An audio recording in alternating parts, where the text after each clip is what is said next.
In continuation of the last video on intermolecular force of BSc Part 1 Inorganic Chemistry, in this video first we are going to study hydrogen bond के अस्तित्व के प्रमाण। Potassium hydrogen fluoride KHF2 में ऋणायन HF2 की निम्न संरचना है। उपयुक्त संरचना में हाइड्रोजन परमाणु दो फ्लोरीन परमाणु से जुड़ा हुआ है और उनके मध्य सेतु का कार्य कर रहा है।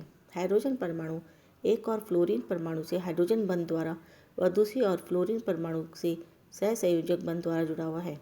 इस आयन का अस्तित्व हाइड्रोजन बंध का प्रमाण है। इसी आधार पर स्पष्ट किया जा सकता है कि KHF अणु तो बनता है किंतु KHX2 प्रकार के अणु नहीं बनते, क्योंकि हाइड्रोजन क्लोरीन या ब्रोमीन या आयोडीन के मध्य हाइड्रोजन बंध नहीं बनाता है। IP स्पेक्ट्रा, इलेक्ट्रॉन विवर्तन, एक्स किरण आदि के द्वारा भी हाइड्रोजन आबंध की उपस्थिति प्रमाणित होती है। For example first let's take X ray method.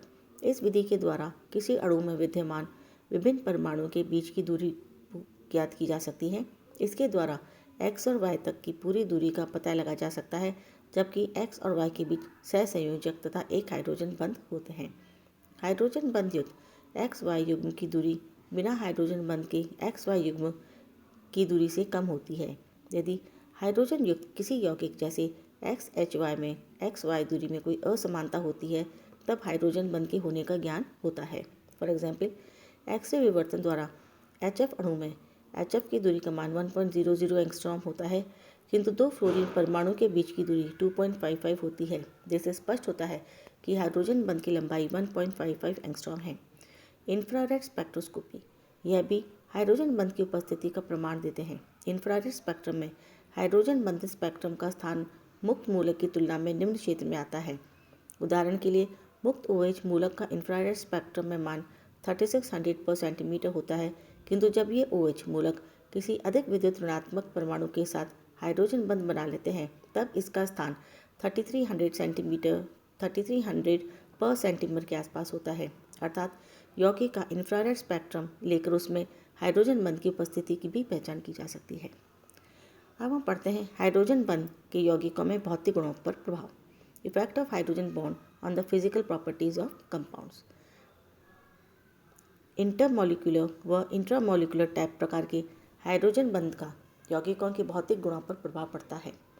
पहले हम लेते हैं effect of intermolecular hydrogen bond on the physical properties of compounds.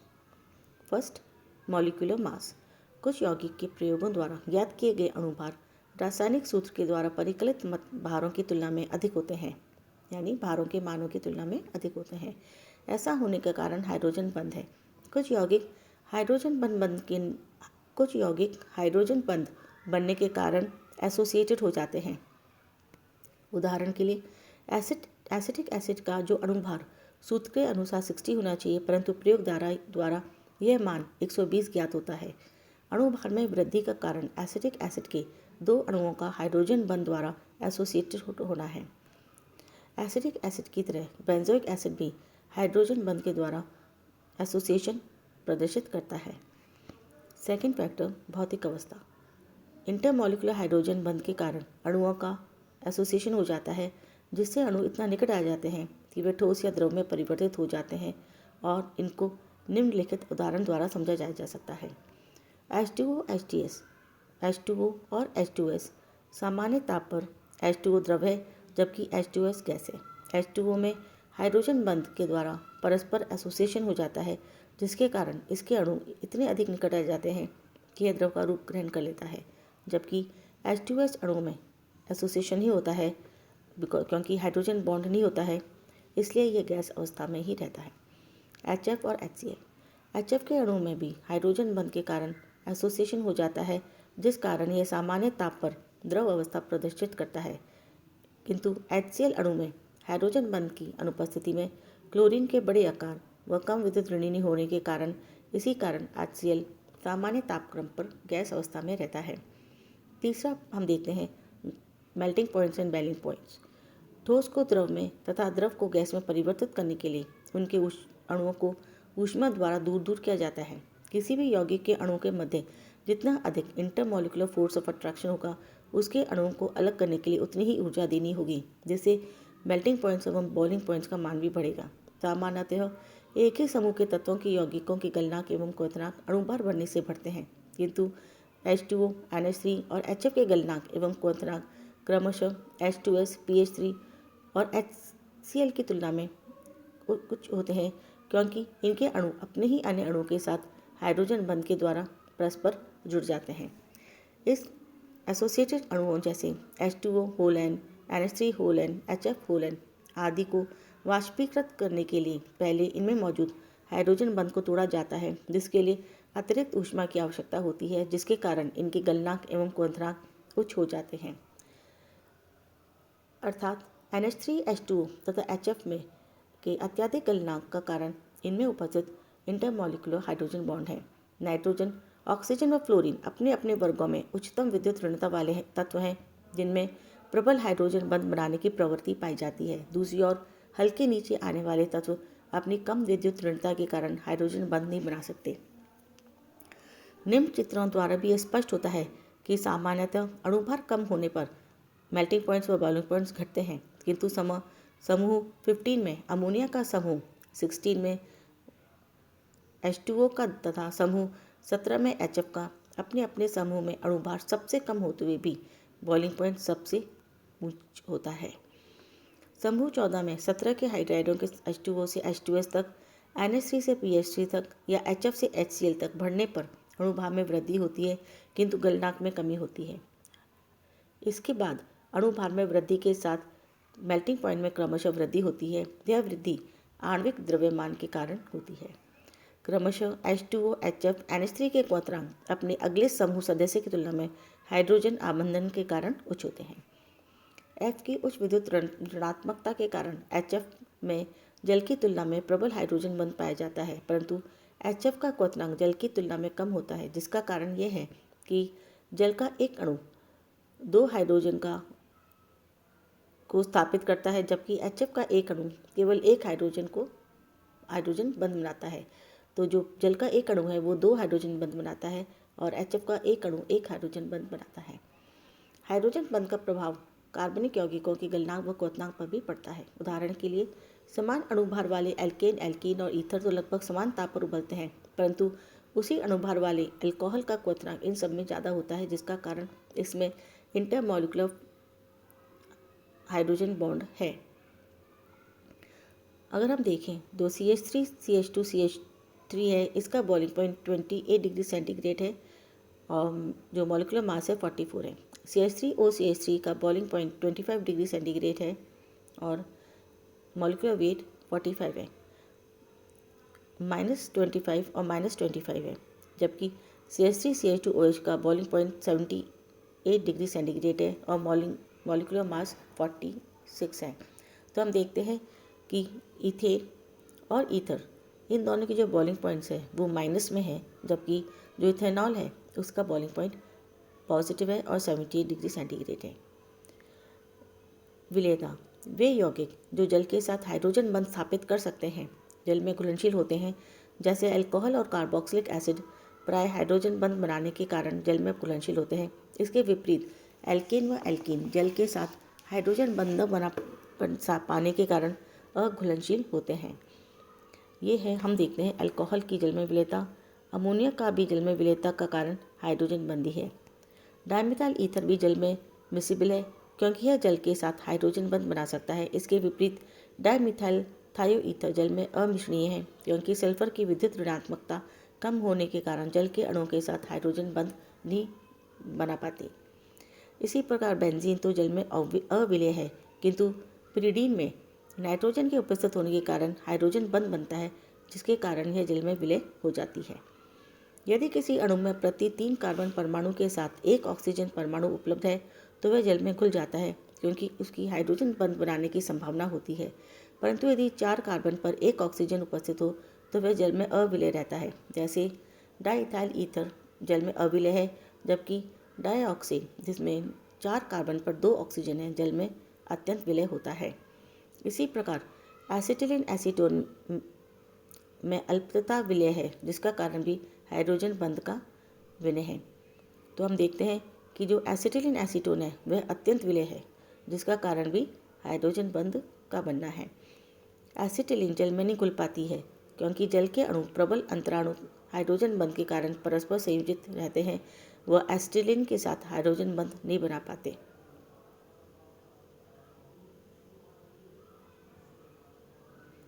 तो हम देखते हैं कि जो एसिटिलीन है वो एसीटोन में तो विलय है लेकिन जल में विलय नहीं है। वसी अम्लों के लिए क्लोरोफॉर्म एक अच्छे विलाय के रूप में कार्य करता है। Cl3C partial negative and H partial positive की ध्रुवीयता के कारण यह वसीयत अम्लों के साथ हाइड्रोजन बंध बना सकते हैं। एमीन जल में विलय हो जाती है क्योंकि नाइट्रोजन जल के अणुओं के साथ हाइड्रोजन बंध बनाने में सक्षम है। द्वितीयक व तृतीयक अमीन की विलेयता का मान जल में क्रमशः कम होता जाता है क्योंकि हाइड्रोजन बंधों की संख्या कम होती जाती है। तो हम देखते हैं प्राथमिक अमीन 3 हाइड्रोजन बंध बना सकता है, द्वितीयक अमीन 2 हाइड्रोजन बंध बना सकता है, जबकि तृतीयक अमीन सिर्फ 1 हाइड्रोजन बंध बना सकता है। एमाइड जल में अधिक विलय होते हैं क्योंकि नाइट्रोजन तथा ऑक्सीजन दोनों ही प्रबल विद्युत ऋणी तत्व होने के कारण हाइड्रोजन बंध बनाने की क्षमता रखते हैं। यूरिया जल में अत्यधिक विलय है क्योंकि कार्बन परमाणु को छोड़कर शेष सभी परमाणु जल के साथ हाइड्रोजन बंध बनाने में सक्षम हैं। ऑर्थोसैलिसिलिक एसिड जल में अविलय है क्योंकि इंटरमॉलिक्यूलर हाइड्रोजन बंध बना लेता है, जिसके फलस्वरूप ऑर्थोसैलिसिलिक एसिड जो हाइड्रोक्सी बेंजोइक एसिड होता है वह जल में अविलय होता है क्योंकि ऑर्थोसैलिसिलिक एसिड में इंट्रामॉलिक्यूलर हाइड्रोजन बॉन्डिंग होती है, जिसके कारण यह जल के अणुओं के साथ हाइड्रोजन बंध नहीं बना सकता। तो चूंकि यह इंट्रामॉलिक्यूलर हाइड्रोजन बॉन्ड बनाता है तो यह जल के साथ इंटरमॉलिक्यूलर हाइड्रोजन बॉन्ड नहीं बना पाता, इसलिए यह जल में अविलय होता है। इसके विपरीत मेटा तथा पैरा हाइड्रोक्सी बेंजोइक एसिड अम्ल में इंट्रामॉलिक्यूलर हाइड्रोजन बॉन्ड नहीं बना पाते, अतः ये जल के साथ इंटरमॉलिक्यूलर हाइड्रोजन बॉन्ड बनाते हैं और जल में विलय होते हैं। विस्कोसिटी किसी अणु में हाइड्रोजन बंध के लिए जितने अधिक केंद्र होंगे यही कारण है ग्लिसरॉल की जो श्यानता जल अथवा अल्कोहल की अपेक्षा अधिक होती है, यानी विस्कोसिटी। ग्लिसरॉल जो होता है वह ज़्यादा विस्कस होता है। ग्लिसरॉल में 3 हाइड्रोक्सी समूह होने के कारण प्रत्येक अणु अनेक हाइड्रोजन बंध बना सकता है। इस कारण ग्लिसरॉल के अणुओं में परस्पर आकर्षण अपेक्षा बहुत अधिक होता है, जिससे इनके अणु आस पास आ जाते हैं। फलस्वरूप इनमें श्यानता बढ़ जाती है। कुछ यौगिकों की श्यानता का बढ़ता हुआ क्रम निम्न प्रकार है। CH3O is less viscous than CH3CH is less viscous than CH is less viscous than H2O is less viscous than CH3CH2 is less viscous than CH2-3OH। तो हम देखते हैं कि ये जो सीरीज़ है इसमें जो CH3O है वो सबसे कम विस्कस है और जो CH3OH है वह सबसे ज़्यादा विस्कस है। डाइइलेक्ट्रिक कांस्टेंट हाइड्रोजन बंध के कुछ अणुओं में इनके सहसंयोजक बंध की ध्रुवणता में वृद्धि होती है, जिसके कारण इसके जो परावैद्युत एकांक एवं द्विध्रुव डायपोल मोमेंट में वृद्धि होती है। परावैद्युतांक तो हम देखते हैं डाइइलेक्ट्रिक कांस्टेंट हाइड्रोजन बंध के कारण कुछ अणुओं में इनके सहसंयोजक बंधों की ध्रुवणता में वृद्धि होती है, जिसके कारण इनके डाइइलेक्ट्रिक कांस्टेंट एवं डायपोल मोमेंट में वृद्धि हो जाती है। जैसे अगर हम द्रव लेते हैं CH3O तो इसका जो डाइइलेक्ट्रिक कांस्टेंट है वो है 5.02 और डायपोल मोमेंट है 1.30, जबकि H2O का जो डाइइलेक्ट्रिक कांस्टेंट है वो है 78.54 और डायपोल मोमेंट है 1.84।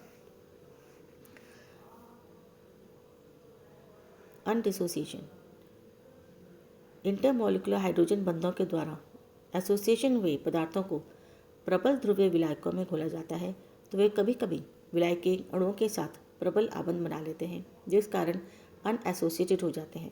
जैसे बेंजोइक एसिड बेंजीन व कार्बन डाइसल्फाइड में डायमर के रूप में रहता है, किंतु एसीटोन व फिनॉल आदि में इन विलायकों के साथ हाइड्रोजन बंध बना लेने के कारण मोनोमर रूप में रहता है। क्रिस्टल स्ट्रक्चर हाइड्रोजन बंध दिशात्मक होते हैं, इसलिए कुछ अणु अपने को इस प्रकार व्यवस्थित करते हैं जिससे उनके मध्य प्रबलतम हाइड्रोजन बंध स्थापित हो सके। इसके लिए यौगिक विशेष प्रकार की क्रिस्टल संरचना बनाते हैं जो निम्न प्रकार होती है।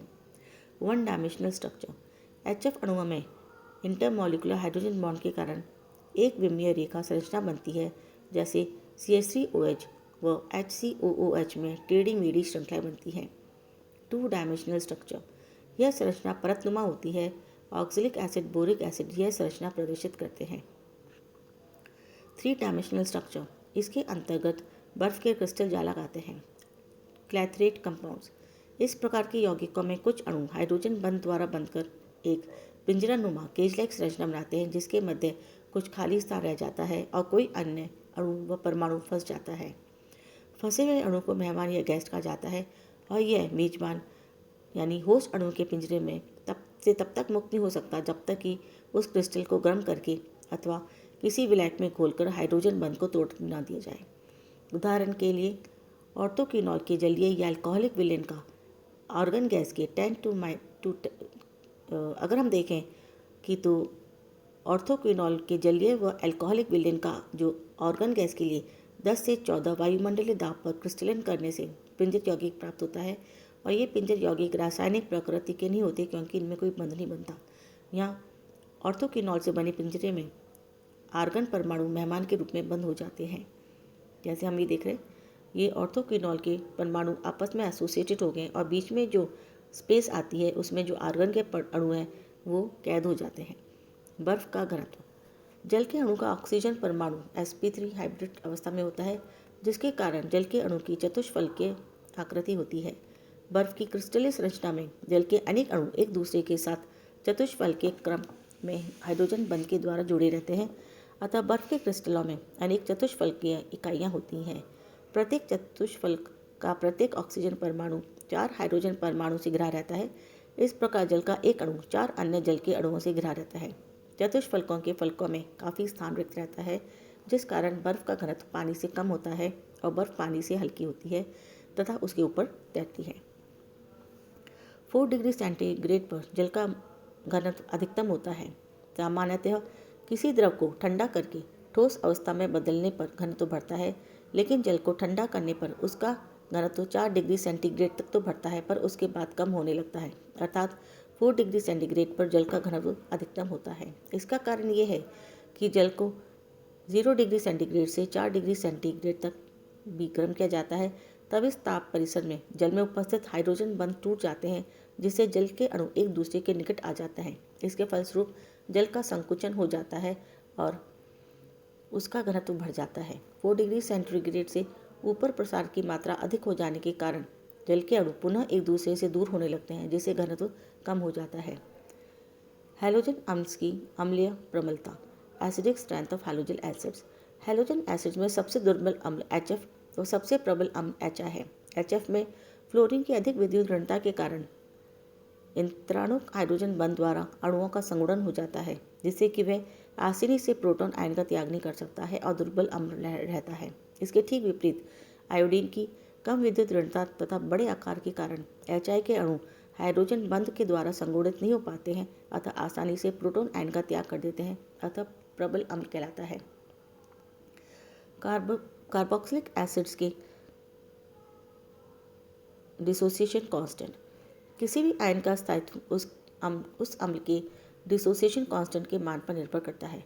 यदि किसी अम्ल द्वारा प्रोटॉन त्यागने के बाद बना ऋणायन अंतः अणु हाइड्रोजन बंध के कारण स्थायी हो जाता है, तो ऐसे अम्ल के वियोजक स्थिरांक का मान काफ़ी अधिक होगा, लेकिन pKa का मान कम होगा और अम्लीय सामर्थ्य अधिक होगी। For example, hydroxy benzoic acid के तीनों समावयवों में केवल ऑर्थो ऋणायन ही अंतः अणु हाइड्रोजन बंध बना सकता है, अतः इसका वियोजन स्थिरांक Ka सर्वाधिक होता है तथा यह प्रबल एसिड होता है।